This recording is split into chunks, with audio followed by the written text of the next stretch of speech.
Ashes vs Australia-England. Batters fail again. Tourists lose their 5th test, despite Mark Wood. England lost 10 second innings wickets for 56 runs as Australia completed a comfortable 5th test victory and ensured a miserable tour for Joe Root's side ends with a 4-0 series defeat. Earlier in the day, career best figures of 6 for 37 from Mark Wood had given England a small chance of victory as they were set 271 to win. An opening partnership of 68 between Rory and Zach Crawley kept alive hopes of a consolation in Hobart. Then, as has so often been the case on this tour, the collapse came. Left to score 271 for what would be a first win on Australian soil for 11 years, England enjoyed several slices of luck in 80 minutes of batting in the second session, but then in the final over before the break Burns played down into his stumps a high bouncing ball from the towering Cameron Green. Burns, who started on a pair, was again given a difficult time by Mitchell Starc. He got off the mark with an edge wide of the slips and would have been LBW on 7 had the Australians called for a review. Then on 14 he played a ball down into the turf which just bounced over his stumps,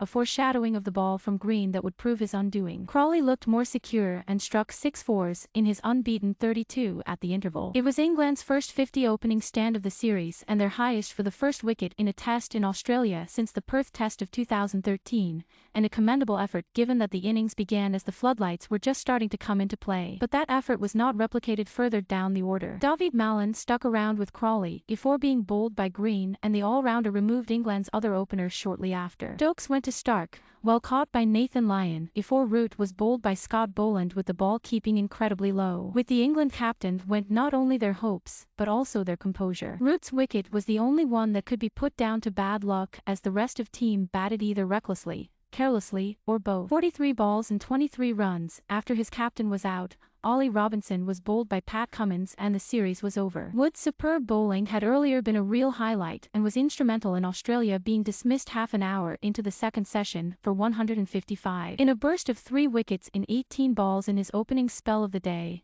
he removed the nightwatchman Scott Boland, followed by Travis Head and Steve Smith. He later returned to have Starc caught at short leg and then early in the second session cleaned up Cummins to end the inning. Wood's figures are the best for England since Matthew Hoggard took 7 for 109 at Adelaide in 2006, and he led his team from the field holding up the ball. Stuart Broad, who finished with 3 for 52, also bowled well, without luck in his first spell, repeatedly beating the bat. He chipped in with the scalp of all-rounder Green, LBW for 23, to break the biggest partnership of the innings with Alex Carey worth 49. Green was initially given not out by umpire Wilson, but England successfully reviewed. Carey survived a couple of escapes to keep the runs, and the innings ticking over for Australia. Perhaps the biggest moment of regret for England was Carey being bowled off a no-ball by Chris Woakes on 19.